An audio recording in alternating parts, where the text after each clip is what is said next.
ഉറക്കപ്പിച്ചിലായിരുന്ന എന്നെ ഭാര്യ തട്ടി ഉണർത്തിയിട്ട് ആ നഗ്നമായ സത്യം തുറന്നു പറഞ്ഞു. എന്താണെന്നറിയോ? 1 മാസമായി ഞാൻ കല്യാണം കഴിഞ്ഞിട്ട് വളരെ സന്തോഷത്തോടു കൂടിയാണ് ആ നഗ്ന സത്യം ഞാൻ അറിഞ്ഞത്. എന്നാലും ഭാര്യ വന്നിട്ട് എന്നോട് ഗിഫ്റ്റ് ചോദിച്ചപ്പോൾ ഞാൻ മൂക്കത്ത് വിരല് വെച്ച് പോയി. എന്നാലും 1 മാസമല്ല ആയിട്ടുള്ളൂ. എന്ത് ഗിഫ്റ്റ് കൊടുക്കുന്നത് വിചാരിച്ചിരിക്കുമ്പോഴാണ് അവൾ തന്നെ എന്നോട് പറഞ്ഞത് നമുക്കൊരു ഔട്ടിങ് പോകാമെന്ന്. വളരെ സന്തോഷമായി കേട്ടപ്പോൾ, പക്ഷേ എങ്ങോട്ട് പോകും എന്നതായിരുന്നു ചോദ്യചിഹ്നം. അപ്പോൾ മനസ്സിൽ വന്നത് ഒറീസയായിരുന്നു ആദ്യം വന്നത്. രണ്ടാമത് വന്നത് ചിത്രകൂട്ട് വാട്ടർഫോൾസ് ആയിരുന്നു. ഇത് രണ്ടും കുത്തിയിരുന്ന് ആലോചിച്ചപ്പോഴാണ് ചിത്രകൂട്ട് വാട്ടർഫോൾസ് ആയിരിക്കും നല്ലത് എന്നൊരു ഉത്തരത്തിലേക്ക് വന്നു വിട്ടത്.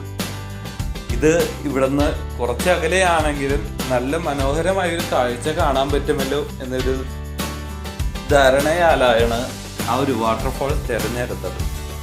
എന്നാലും കുഴപ്പമില്ല, അവൾ റെഡിയായി, ഞങ്ങളെല്ലാവരും റെഡിയായി വേഗം തന്നെ ഇറങ്ങി. പക്ഷെ നല്ല മഴയായിരുന്നു റൂമിന് പുറത്ത്. എന്നാലും കുഴപ്പമില്ല, ഞങ്ങൾ ഇറങ്ങി യാത്ര തുടങ്ങി. പക്ഷേ വളരെ ശ്രദ്ധിച്ചാണ് യാത്ര പോയത്, കാരണം റോട്ടിൽ മൊത്തം ഒഴുക്കലായിരുന്നു. എന്നാലും കുഴപ്പമില്ല, റോട്ടിൽ മനോഹരമായ കാഴ്ചകൾ കാണുവാനായിട്ട് സാധിക്കും. കാരണം എല്ലാവരും വിളവിറക്കേണ്ട ധൃതിയിലാണ്. അതുകൊണ്ട് തന്നെ നല്ല മനോഹരമായ വ്യൂസ് നമുക്ക് കാണാനായിട്ട് സാധിക്കും. പലതരം വിളകൾ എല്ലാവരും പ്രിപ്പയർ ചെയ്തുകൊണ്ടിരിക്കുകയാണ്. മഴക്കാലമാണ്. ഒരു 6 മാസത്തിനുള്ളിൽ അവർ വിളവെടുക്കും. അതിനു വേണ്ടിയുള്ള പ്രിപ്പറേഷൻസ് ചെയ്യുന്നതായിട്ട് നമുക്ക് കാണാം. ഇതെല്ലാ ജനങ്ങളും കണ്ടുപിടിക്കേണ്ട ഒരു മാതൃകയായിട്ടാണ് എനിക്ക് തോന്നിയത്. അത് കഴിഞ്ഞ് ഞങ്ങൾ നേരെ പോയത് അഞ്ജലിക്കുട്ടീനെ പിക്ക് ചെയ്യാൻ വേണ്ടിയിട്ടായിരുന്നു. അഞ്ജലി മോളെ ഞങ്ങൾ അവിടുന്ന് പിക്ക് ചെയ്തു. അവൾക്ക് ഭയങ്കര സർപ്രൈസായി ഞങ്ങൾ വീട്ടിലേക്ക് ചെന്നത്. അഞ്ജലി മോളെ ഞങ്ങൾ അവിടുന്ന് പിക്ക് ചെയ്തു. അവളുടെ വീട്ടിൽ നിന്ന് ഭക്ഷണം കഴിച്ചു. എന്നിട്ട് ഞങ്ങൾ നേരെ ഒരു ബേക്കറിയിലേക്കാണ് പോയത്. ബേക്കറിയിലേക്ക് പോയി അവിടെ പോയിട്ട് പ്രതീക്ഷിക്കാതെ തന്നെ ചെറിയൊരു കേക്ക് ഞങ്ങൾ വാങ്ങിച്ചു. പിസ്സ കഴിച്ചു അവിടെ നിന്ന് ചൂട്ടോടക്കനെ.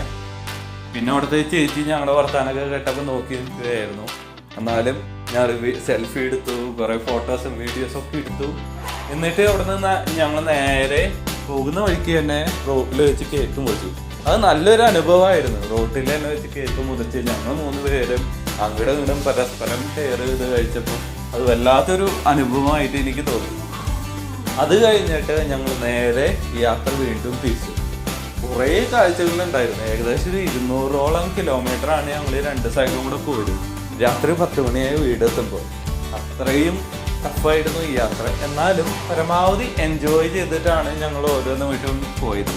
ജഗദൽപൂരിൽ നിന്ന് ഏകദേശം ഒരു 40ഓളം കിലോമീറ്റർ ഉണ്ടായിരുന്നു ചിത്രകൂട്ട് വാട്ടർഫോൾസിലേക്ക്. വലിയൊരു വാട്ടർഫോൾസ് ആണ്, നയാഗ്ര നദി പോലെ വലിയൊരു വാട്ടർഫോൾസ്. പെട്ടെന്ന് തന്നെ ഞങ്ങൾക്ക് തോന്നിയ നയാഗ്ര വാട്ടർഫോൾസ് പോലെ എന്നാണ് എനിക്ക് തോന്നിയത്. കാരണം ഫാമിലീസ് ആണെങ്കിലും കപ്പിൾസ് ആയിട്ടാണെങ്കിലും ആർക്ക് വേണമെങ്കിലും വന്ന് കാണാവുന്ന രീതിയിലാണ് ഇവിടെ ഓരോന്ന് ക്രമീകരിച്ചിട്ടുള്ളത്. ഫീസോ പരിപാടിയോ ഒന്നുമില്ല. ഗവൺമെൻറ് ഫ്രീ ആയിട്ടാണ് നമുക്ക് തുറന്നിട്ടിരിക്കുന്നത്. നല്ലൊരു വ്യൂ ആണ്. ഞങ്ങൾ ചെന്നപ്പോൾ ഇഷ്ടം പോലെ ആൾക്കാരുണ്ടായിരുന്നു. പല സ്ഥലങ്ങളിൽ നിന്നും ഒക്കെയായി ഇഷ്ടം പോലെ ആൾക്കാരുണ്ടായിരുന്നു. അപ്പോൾ ആർക്ക് വേണമെങ്കിലും വരാം. ഞാൻ എല്ലാവരും റെക്കമെൻഡ് ചെയ്യുന്നു. ആർക്ക് വേണമെങ്കിലും വരാം. നല്ലൊരു വ്യൂ ആണ്.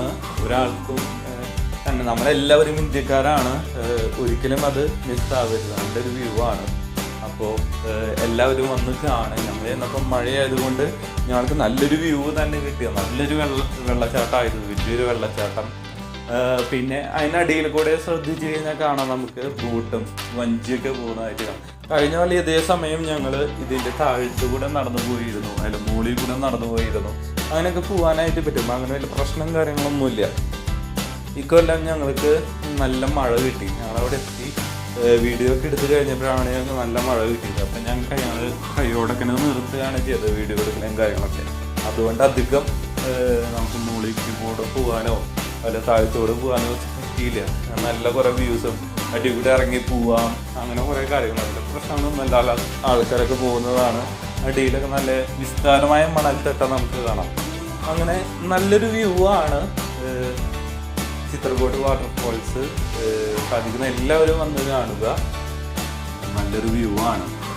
അതുപോലെ നമുക്ക് പല സംസ്കാരത്തിലുള്ള ആൾക്കാരെ കാണാം, ഫോറിനേഴ്സിനെ കാണാം. അങ്ങനെ ഇഷ്ടംപോലെ ആൾക്കാരെ നമുക്കിവിടെ കാണാം. ഇവിടുത്തെ ആൾക്കാർ തന്നെ കുറേ പേര് ചെറുകിട ബിസിനസ്സുകൾ ചെയ്യുന്നുണ്ട്. അങ്ങനെ കുറേ ഇഷ്ടംപോലെ ആൾക്കാരെ നമുക്കിവിടെ കാണാം. അത് ഗവൺമെൻറ് ഇവർ നല്ലപോലെ പ്രോത്സാഹിപ്പിക്കുന്നുണ്ട്. പല അമ്പലങ്ങളാണെങ്കിലും ഇവിടെ അടുത്ത് തന്നെ കുറേ റിസോർട്ടുകൾ, അങ്ങനെ കുറേ കാര്യങ്ങളുണ്ട്. അപ്പോൾ ഇത് പറ്റി ഗവൺമെൻറ്റിനെ നല്ലപോലെ സപ്പോർട്ട് ചെയ്യുന്നുണ്ട് ഈ ഒരു വാട്ടർഫോൾസ്. പിന്നെ എന്ന് പറയുന്നത് ഫുഡ്, പലതരം വ്യത്യസ്തമായ ഫുഡ് ഐറ്റംസ് നമുക്ക് ഇവിടെ കാണാം. പിന്നെ എല്ലാവിധ സൗകര്യങ്ങളും, ലിക്കറൊക്കെ ഇവിടെ കൊടുക്കുന്നതായിട്ട് കാണാം. താഴത്തേക്ക് പോയി കഴിഞ്ഞാൽ ഇവിടെ ലിക്കറൊക്കെ അവൈലബിൾ ആണ്. അങ്ങനെ കുറേ കാര്യങ്ങൾ, നല്ല നല്ല മനോഹരമായ കാഴ്ചകളും നമുക്ക് കാണാം. ഫാമിലി ആയിട്ടാണെങ്കിൽ കപ്പിൾസായി ഇഷ്ടംപോലെ കപ്പിൾസും ഫാമിലീസും ഒക്കെ ഇവിടെ വന്ന് പോകുന്നുണ്ട് അനുദിനം. അങ്ങനെയൊക്കെയാണ് ഇവിടുത്തെ വിശേഷങ്ങൾ. അപ്പം എല്ലാവരും വന്ന് കാണുക, ഇവിടുത്തെ കാഴ്ചകൾ ആസ്വദിക്കുക. Okay, thank you. നമുക്ക് അടുത്ത വീഡിയോയിൽ കാണാം. ബൈ.